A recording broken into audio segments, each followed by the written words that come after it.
in the original Green Lantern, the Alan Scott Green Lantern, there was one ring bearer, and he was the one who wielded all its power. According to comic book lore, only certain people who are pure of mind and heart and supposedly absolutely without fear are basically Green Lantern material. The thing that appealed about both Alan Scott and the concept is he's kind of an everyman.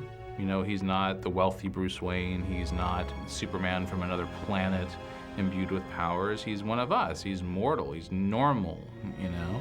And then he comes across this object that gives him virtually unlimited power.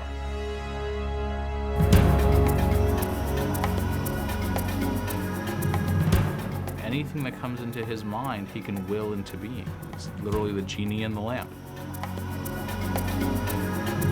He really was a product of his times. You know, he fought gangsters. He also fought during World War II, fought the Nazis, fought along those lines. His powers were based in mysticism, which was big at that particular moment in time. And so much of the story was built around that energy and that belief at the time that I think that it only makes sense for the heroes to be born of that same, from that same period, to have that same thoughts and dreams.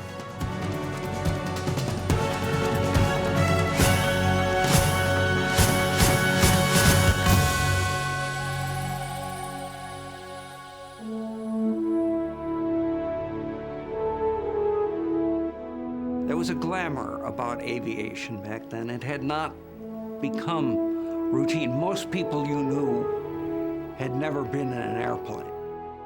In 1959, pilots were big-time heroes. You had people going past the speed of sound. You had astronauts beginning. You had John Kennedy saying we're going to go to the moon within the decade. You know, Kennedy's New Frontier speech and then his laying the gauntlet down for the space race galvanized the public. You know, I think kids went from wanting to be cowboys to wanting to be astronauts. It electrified the imagination of an entire population.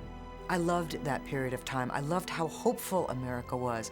And I think anytime we hearken back to that, we hearken to a time of enthusiasm, exuberance, positive thinking, and I tried to make sure we had a lot of that in this piece. Naturally, stories like that, ideas like that are the fertile ground for science fiction storytelling. Everybody fills in the blanks, fills in what they perceive the world to be, or where the world is going, or what the universe actually is.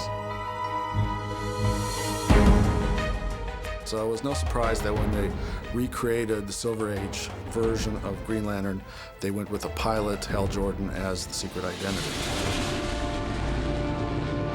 At that moment, space was the great unknown, the frontier that had to be conquered. There was so much risk that was being taken by those people. Here's a test pilot. Here's a brave, fearless guy. And unbeknownst to him, an alien crash lands on Earth and is dying, cannot leave his sector undefended, and sends his ring to go seek the worthy bearer, and it finds Hal Jordan.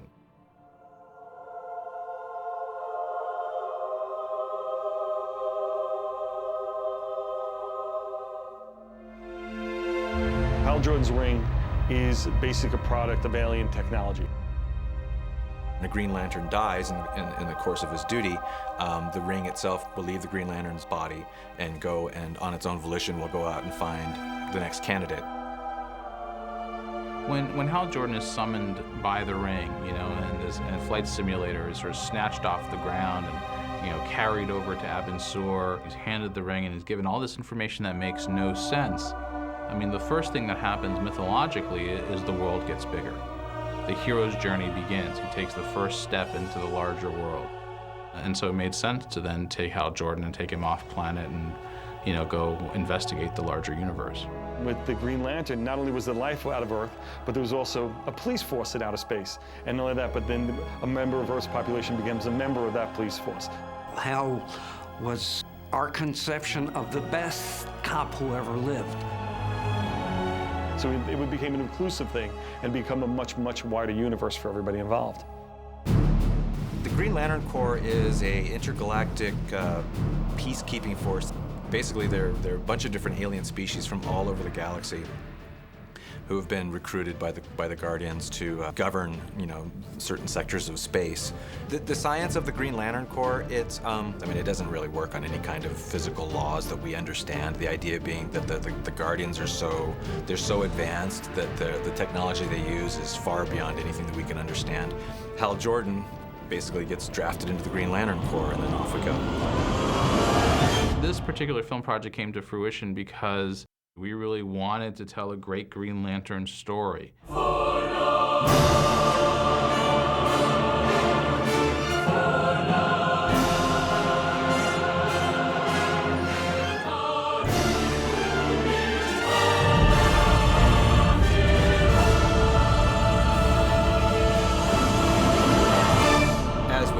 Movies, the biggest challenge we have is to not repeat things that we've done before. And it doesn't look like Wonder Woman, and it doesn't look like, you know, the Matsuda Batman or anything. I mean, it's actually a very unique style.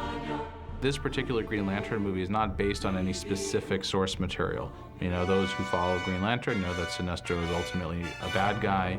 In our scenario, Sinestro is actually the first among equals. He's the greatest of the Green Lanterns, and he decides to take this young, rookie Green Lantern under his wing. Allow me to take the human, test him out, see what he's made of. It's kind of a training day sort of story where we have the veteran space cop and the rookie space cop. But, you know, the veteran space cop, he's been around the block, he knows how things work, and maybe it's kind of skewed his perspective a little bit. You kind of need his most iconic villain, and Sinestro, you know, he's Hal's Darth Vader. He's Hal's, you know, Dr. Doom. Don't try me, hero. I've put everything on the line for this. The Corps, the future, my life. I am not going to be given the runaround. Once we had this kind of cop thriller setup, and then taking that and launching into outer space, just felt really cool.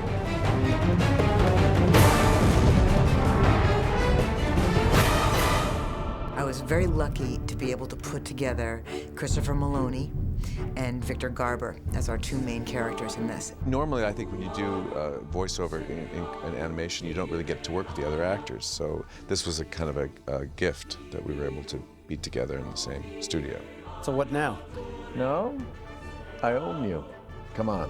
While I was doing it, I kept having a tendency to stand like that, chest out and kind of to the side. We had a lot of fun. He's you know, he does exude the heroic quality that the Green Lantern would embody, I think. Boom! Their energy was excellent. The way they played off of each other was so wonderful. That's, you know, that's almost half the battle, you know, because the voice actors, we rely so much on them to bring these characters to life. There's a wonderful supporting cast in this piece. We were also lucky enough to get Michael Madsen. I'm the trainer around here. The Green Lantern in this whole world, you know, is really different from any other comic book type of character. I'm sorry I said the things I said about you. You are a brave and bold Green Lantern. Thanks, Kilowog. Tricia Helfer. The battery would power all the rings with the green element, the greatest energy source in the universe. Boudica she's somebody that's very passionate and very strong. She has a little bit of a fun side. The good news about this Green Lantern movie is that Hal's going to get to interact with a whole host of people, you know, villains and good guys. The fans are going to get to see Kilowog and Chip and Boudica and Sinestro and the Guardians. We spend so little time on Earth in this movie. Almost the entire length of the movie takes place in outer space. It's a big galactic adventure. It has chosen you. I'm a superhero.